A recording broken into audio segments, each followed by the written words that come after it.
हम एक बाउल में 1, 2, 3 कप चने की दाल ले ली हमने। इससे हम ट्रेडिशनल खमन का बैटर बना रहे हैं। आपने नॉर्मली खमन तो बहुत बनाए होंगे, बट ये वाले खमन हम चने की दाल को सोख करके बनाने वाले हैं। तो इसके लिए पहले हमें बैटर तैयार करना पड़ेगा, तो उसी बैटर की हम तैयारी कर रहे हैं। तो हमने 3 कप चने की दाल ले ली है। अब इसमें हम पानी डालेंगे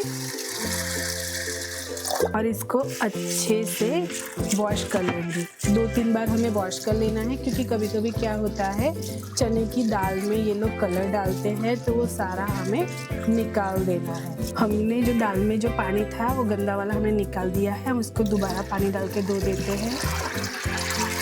आप देख सकते हैं कि अभी भी इसमें काफ़ी स्टार्च और पानी हमारा गंदा लग रहा है, तो इसको हम इसी तरह मसल के अच्छे से धो देते हैं और ये वाला पानी भी हम निकाल देते हैं जब तक हमारा पानी एकदम क्लियर नहीं हो जाता। अब हमारी दाल अच्छे से धुल गई है, तो हम जितना कप हमने दाल ली थी उससे 2 गुना ज़्यादा पानी डाल के हम दाल को सोक कर देंगे 4 से 5 घंटे के लिए। अभी मुझे और थोड़ा पानी डालना पड़ेगा। अभी मैं और थोड़ा पानी ऐड कर रही हूँ।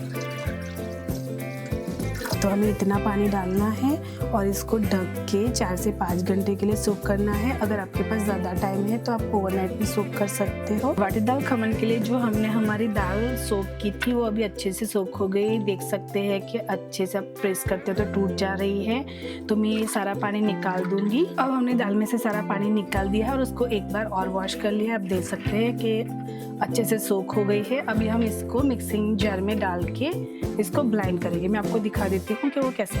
ये हमने मिक्सिंग जार ले लिया है, उसमें हम ये सोखी हुई हमारी चने की दाल डाल रहे हैं। आपको एक बार में बहुत ज़्यादा नहीं पीसना है। सो मैंने इतनी चने की दाल दे ली है। अब मैं इसमें खट्टा वाला दही डाल रही हूँ फर्मेंटेशन के लिए। आप इसको पीसने के लिए जितना खट्टा दही ले सकते हो उतना ही खमन का टेस्ट बहुत अच्छा आता है। तो अभी मैंने 2 चम्मच लिए हैं और इसके साथ में बहुत थोड़ा सा पानी डाल रही हूँ।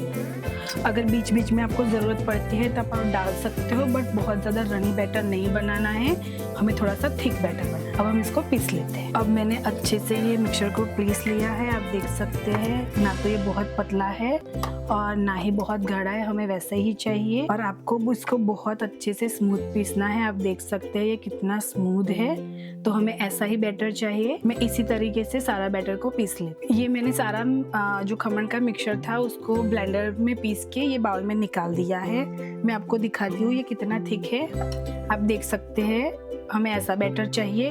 और इसमें मैंने टोटल 1 कप से थोड़ा कम दही यूज किया है और ½ कप जितना पानी मैंने इसको पीसने में यूज किया है। और मैं अभी आपको दिखाती हूँ कि नॉर्मली क्या होता है कि जब हम खमन में सोडा डालते हैं तो वो ऑरेंजिश हो जाता है, तो वो ना हो इसीलिए आप इसी टाइम पे इसमें 1/4 टीस्पून हल्दी डाल दीजिए और इसको अच्छे से मिक्स करके फिर फर्मेंटेशन होने के लिए रख दीजिए। तो आपका जो खमन है वो येलो कलर का बनेगा, उसमें जो ऑरेंज स्टेन आ जाता है वो नहीं आएगा। आपके घर में जो भी गर्म प्लेस होती है वहाँ पे आप इसको फर्मेंटेशन के लिए रख सकते हैं ओवरनाइट। और अगर गर्मियाँ चल रही है, जहाँ से आप देख रहे हैं वहाँ पे गर्मियाँ चल रही है, तो आप क्या कर सकते हैं, अगर 2-3 घंटे में भी अच्छे से फर्मेंटेशन हो जाती है। ये हमारा खमन का बैटर जो हमने फर्मेंट होने के लिए रखा था वो बहुत अच्छे से फर्मेंट हो गया है।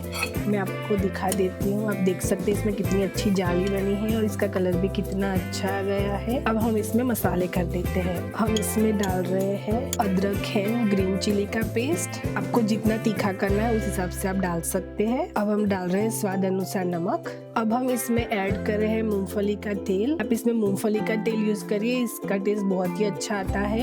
ये मैंने 2 चम्मच जितना।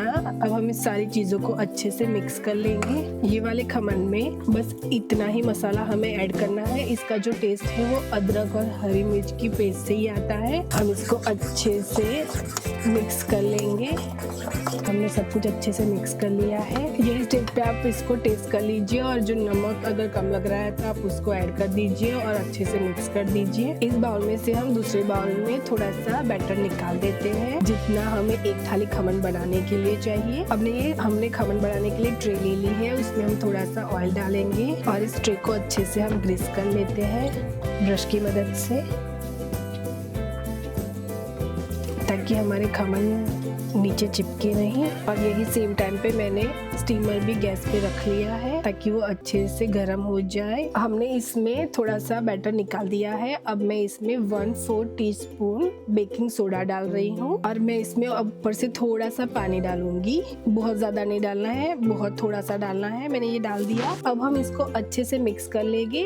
ये करने से क्या होगा कि जब हम खमन बनाते हैं तो कभी कभी क्या होता है कि ऊपर से बेकिंग सोडा और हल्दी जब रिएक्ट होते हैं तो वो ऑरेंज कलर हो जाता है। अगर आप इसको ऊपर पानी डाल के करोगे तो वो ऐसा नहीं होगा। और इसको हमें बहुत देर तक नहीं मिक्स करना है। ये हो जाए इसके बाद हमें इसको ट्रे में ट्रांसफर करते हैं। अब हम इस सारे मिक्सचर को ये ट्रे में ट्रांसफर कर देते हैं।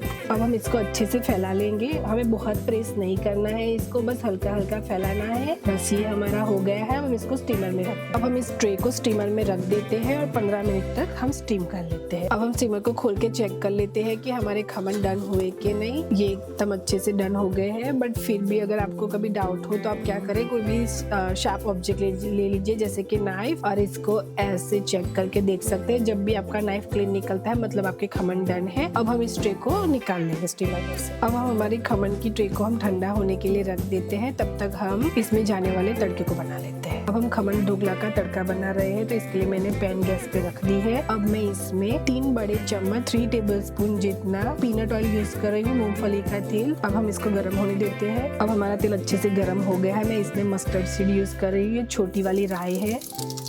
इसको हम अच्छे से चटकने देंगे। अब मैं ऐड कर रही हूँ हींग। अब बीच में इसको ऐसे हिलाते रहिए।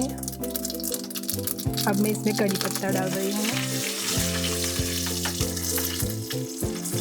और बाद में मैं ये ग्रीन चिली ऐड कर रही हूँ कटे हुए। ये हमारा तड़का अच्छे से डन हो गया है। अब मैं इसको गैस पे से साइड में निकाल दूँ। अब हमारे खमन अच्छे से थोड़े ठंडे हो गए हैं। मैं इसमें कट लगा देती हूँ। आप अपने मनचाहे शेप में काट सकते हैं, छोटा या बड़ा। मैं इसको स्क्वायर शेप में बना रही हूँ। नॉर्मली खमन स्क्वायर शेप में ही करते हैं। मैं इसको ऐसे टर्न कर देती हूँ। ये हमने काट लिए हैं। अब मैं इसमें से थोड़े पीसेस निकाल देती हूँ जो हम चटनी बनाने के लिए यूज करेंगे। मैं अभी इसके ऊपर थोड़े से कोरिएंडर स्प्रिंकल कर रही हूँ। अब जो हमने तड़का बनाया था वो मैं तड़का इसके ऊपर डाल रही हूँ। आप इसको अच्छे से फैला लीजिए। ये हमने इसको अच्छे से फैला लिया है। आप चाहे तो प्लेट से बाहर निकाल के भी इसके ऊपर तड़का डाल सकते हैं। मैंने प्लेट के ऊपर ही डाल दिया है। ये हमने अच्छी तरह से इसके ऊपर तड़का हमने अच्छे से फैला दिया है। ये हमारे खमन ढोकला बनकर बिल्कुल रेडी है। तो अब हम खमन ढोकला के साथ खाए जाने वाली ट्रेडिशनल चटनी बनाएंगे। ये हमने खमन ढोकला की चटनी बनाने के लिए ये मिक्सिंग बाउल ले लिया है। आप अपने स्वाद अनुसार इसमें ये ग्रीन चिलीज डाल सकते हैं। मैंने यहाँ पे 4 ग्रीन चिलीज ली है। अब मैं कोरिएंडर डाल रही हूँ, स्वाद अनुसार नमक डाल रही हूँ। और ये वाली चटनी में चीनी भी जाती है तो मैं 1 टीस्पून चीनी डाल रही हूँ। और मैं हाफ लाइम स्क्वीज कर रही हूँ इसमें, क्योंकि ये जो चटनी है वो थोड़ी खट्टी मीठी बनती है। और अब हम इसमें ऐड करेंगे खमन के पीसेस। हाँ, जो ट्रेडिशनल खमन की चटनी बनती है वो खमन से ही बनती है, तो इसीलिए हमने इसमें जो हमने खमन बनाए थे उसमें से थोड़े पीसेस लेके ऐड कर दिए हैं। अब हम इसमें बहुत थोड़ा सा पानी डालेंगे। अब इसको हम बंद करके अच्छे से पीस लेंगे। अब हमारी जो खमन ढोकला की जो ट्रेडिशनल चटनी है वो एकदम अच्छे से बन गई, आप देख सकते हैं। एक साथ इसका टेक्सचर भी बहुत अच्छा है और खाने में भी बहुत स्वादिष्ट है। मैं अब इसको एक अलग बाउल में निकाल लेती हूँ। अब हम इसको अच्छे से बाउल में निकाल लेते हैं। ये हमारी ट्रेडिशनल खमन की चटनी एकदम रेडी है।